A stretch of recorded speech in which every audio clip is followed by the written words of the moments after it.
Jeter du sel par-dessus son épaule gauche pour éloigner le mal. Je pense que c'est un geste magico-religieux que vous devez sans doute connaître et qui nous vient vraiment des pratiques de nos anciens des campagnes.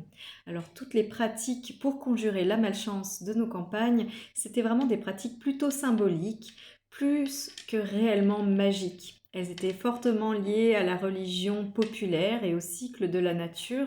Et elles étaient ancrées dans un monde en fait, où on cherchait à gérer l'incertitude.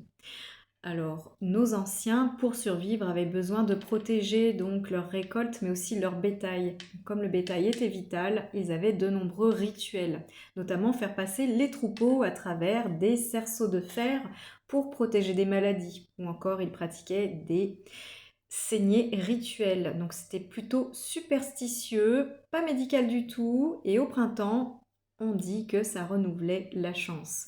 Beaucoup moins dangereux, l'eau bénite dans les mangeoires. Je pense que les animaux s'en portaient mieux.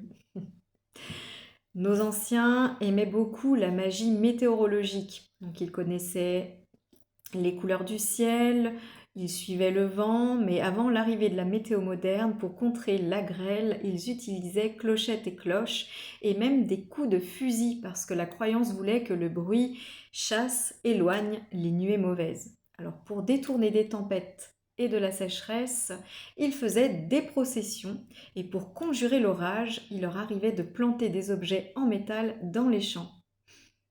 Je suis pas sûre que ce n'était pas dangereux, mais bon. Sinon, beaucoup moins dangereux, juste du folklore oral.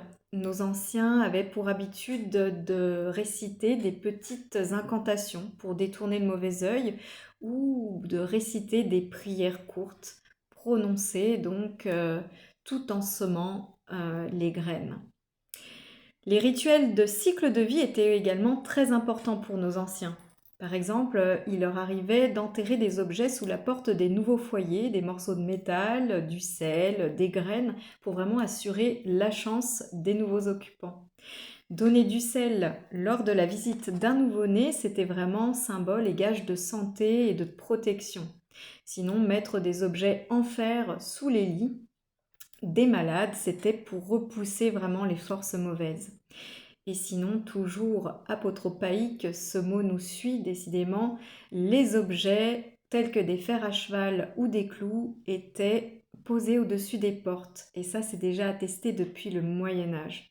Sinon, on fabriquait des croix en bois ou en métal et on les disposait à la limite des champs. Voilà, voilà. Allez, à tout bientôt. Ciao.